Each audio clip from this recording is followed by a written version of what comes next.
Tell everybody about let's get into the Roswell, New Mexico event and break down what kind of aliens were on that craft and how they differ from other aliens that we talk about, such as Indrid Cold.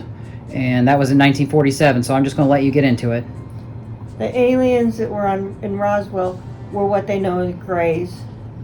And I'm not sure where they're from, but they're not from Lanulos, and they're not humanoids. Or they might be part humanoids, that might be why they crashed. But humanoids ride around in pink ships. Those ships were not pink, but they're what they call Greys. And that's why everybody thinks all aliens look that way. All aliens do not look the same. And we will have a show soon on the different types of aliens.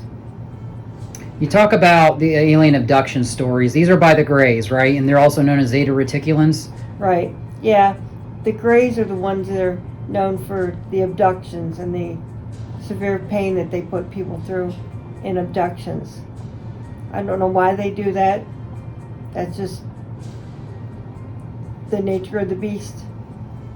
I also believe that the Greys might be responsible for cattle abductions by UFOs. And now that's not anything to do with Indrid Cold. He's a different entity. He's not an alien. He's a man who just happens to be from, as you talked about on our last episode, from a planet called Lanulos. Right. And he actually started when he was 18. See, in Lanulos, they have two choices to make when they're teenagers. They can either go into military service, which is not military like you or I know it, because they're a peaceful planet, or they can go on to higher education. Now, most of them that go into higher education don't fly around on ships. They're the ones who do they learn the technical side of it, and they learn different trades. Now, the ones that fly around on ships do different things. They're searchers, they're recruiters, they're guardians of the skies, as they call themselves. They don't have Army, Navy, Air Force, Marines like we do. Now, like I said, Indrid started when he was 18. But I had asked him one time about the Battle of Los Angeles in 1942 during World War II, because what that was our military thought that Los Angeles was going to be attacked by Japanese, and they saw lights coming from the sky, so they fired into the sky, but they couldn't understand why they didn't hit anything. And as it turns out, Indrid, I believe he was 20 some years old, was one of those ships that got fired at. And he said they just got too close to the earth at night, and they didn't know that anything was going on. They didn't detect anything. Their radar was down. So that explains the Battle of Los Angeles. You talked about Lanulos being a peaceful planet, and I remember reading in the book, Indrid told your dad that there are no wars on that planet. Now, when they enter military service, basically it's there's only one galactic federation, or galactic council, as you call it, right? Right. Okay, and we've got separate branches like the Army, the Air Force, and the Marines, and all that stuff, the Navy, whatever, and now the Space Force. But yeah, they've only got the one because that's all they need. Now, when you say searchers and recruiters, it's two terms for the same thing, right? They're just coming out here to recruit people for the Galactic Council? Right. Yes, they are. Okay. So now that is clear, we're going to move on to...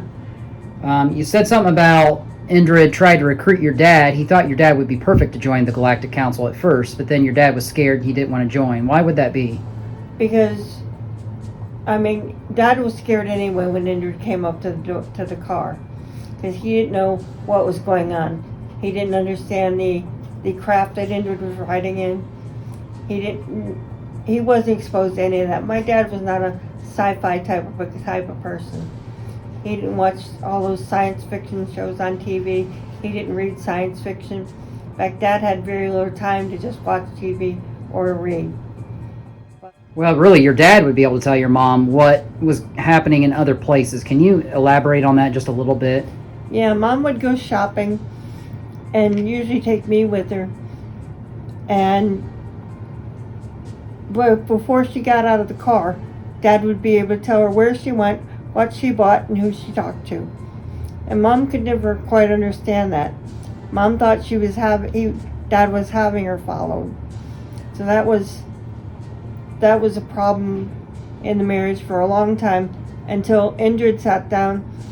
In fact, it actually took Indrid's wife, Kimmy, to sit down with my mom and explain to my mom that no, that was Indrid connecting with my dad by mental telepathy, and say, hey, want to play a joke on Marge? This is where she went, what she bought, and who she talked to. Yeah, so I found that very interesting, and it's sad that it kind of led to trust problems or whatever was going on there. And it's understandable because it's something that's so different that people wouldn't understand, until you have it explained to. We've got information from somebody who was really nice to you, and they're actually going to give you a laptop. That way you can actually start typing up your books, and we're going to put those on pre-sale. Do you want to talk about who that was and when we're going to release some of these books if people do want to buy them in the future? Yeah, it's a good friend of mine. I don't know if he wants me releasing his name, but he's from Oklahoma.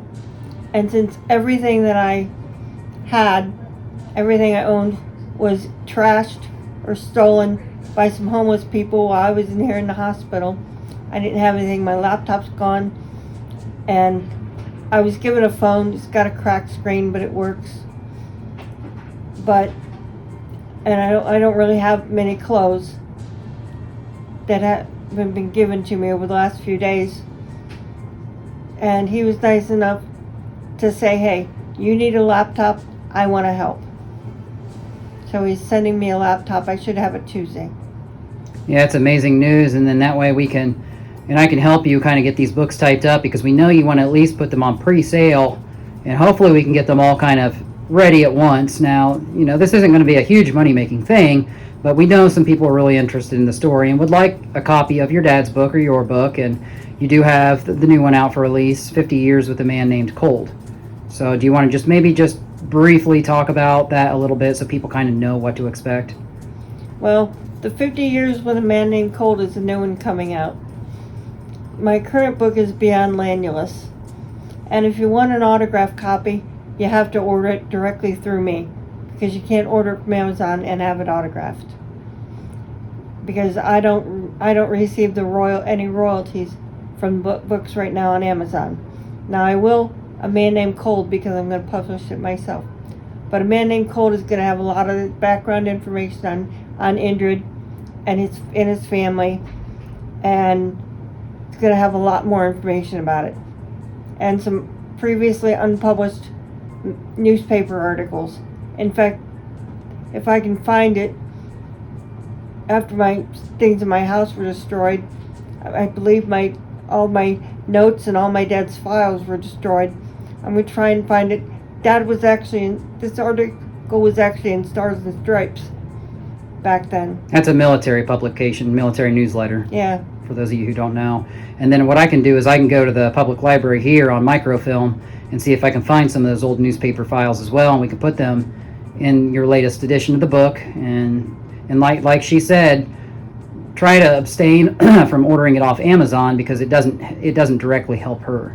Yeah, I also have someone sketching me out pictures. Like there's one special one that I'm having him put in there of a farmhouse with a big tree next to it, and it's fall, so the tree doesn't have any leaves, with two men and a little girl between them, and the little girl swinging on their arms.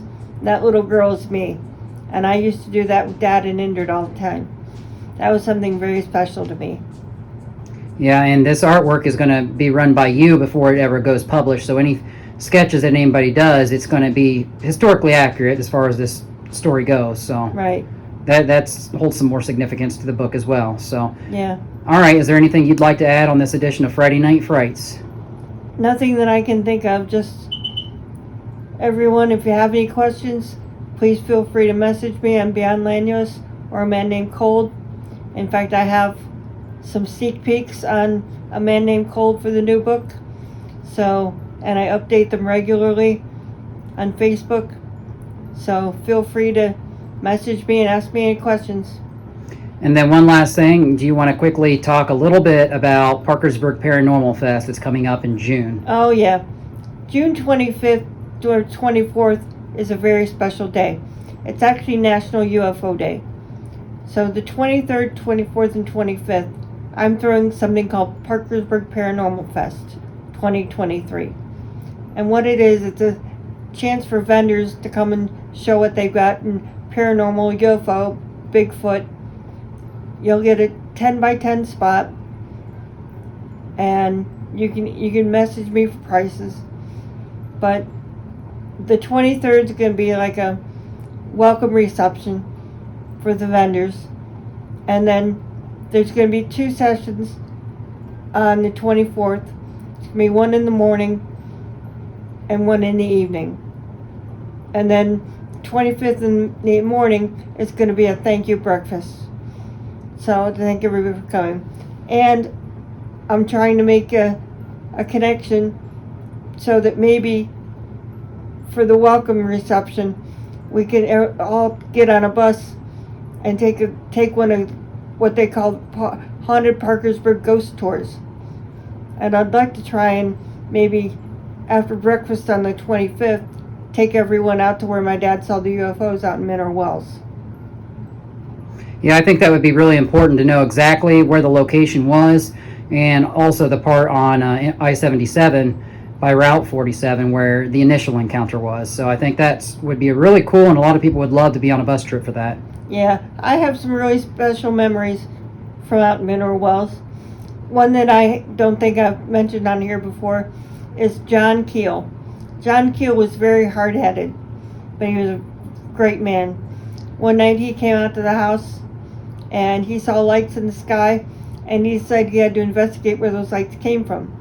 Well, Dad told him he probably shouldn't go that way. He did anyway. He encountered an electric fence at first, which I guess he put his jacket over to climb over. And once he got over the electric fence and got his jacket back, he encountered Henry the Bull. And how I know that is he came back all muddy and stinking like cow manure. And you couldn't help but laugh at him, because he was told not to go that way. And we said, well, what happened? He said, there's a bull over there. I said, yeah, that's Henry. I said, he's really friendly during the day, but he doesn't like anybody in his paddock at night. He said, well, there's no road up there. He said, so those definitely were not headlights that we saw. But it was funny. Mom wouldn't even let him in the house until he hosed himself down. And then luckily he's about the same size as my dad, so Dad gave him some clothes to change into for his drive back to Washington, D.C. All right, well, thank you for that story. I have read about that. That is very funny, actually. And he's like the rest of us. We see UFO lights, we go running.